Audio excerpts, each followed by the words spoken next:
I'm ready for war. Coming to town and I'm high on the rise in the city of gold. Fighting the tide with my feelings aside when it's 2 in the night. The fire in my heart's gonna keep me alive and I'm ready for war. Ooh, oh, oh, oh, oh, oh.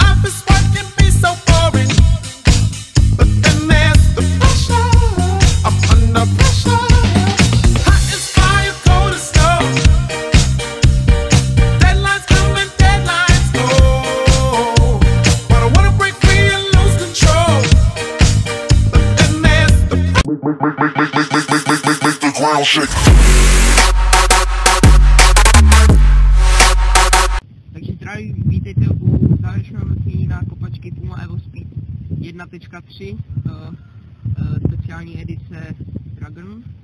No a já je teď mám na noze, jak můžete vidět. Už jste jich mohli vidět ve videu, no a tady opět začne Robert s hodnocením těchto kopaček. Tak zveduje se jim moc líběj, hlavně ty vzory na nich a pata. Můžete vidět ty hroubky tady, velice pěkná je i podrážka, sponty jsou plně zaoblené a velice dobrý citrobalon mají a drží ní super noha.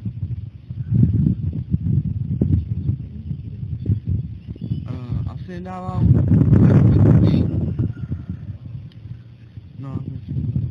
Takže mý závěrečné hodnocení těchto kopaček je také hodně se mi líbí vzhled a taky se mi hodně líbí takové ty, že to hodně připomíná opravdu dračí kůži, jakože ty vzory na tom. Pasa se mi také hodně líbí, ta podrážka, materiál je taky příhodný, právě to drží noha, protože to fakt ne, že by vám to vložení škrtilo, ale fakt vám to i sevře, takže opravdu jako fakt napevno drží, což je, myslím, že velké plus.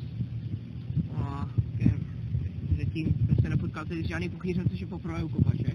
Vždycky poprvé, když to dělám, jestli to u kopaček půjčí, se tady zatím ne, což je paráda. No a to chci říci, jinak ty kopačky můžete koupit v jakémkoliv obchodě za 5400. Já jsem tady koupil ve slevě za 2000, takže pohoda.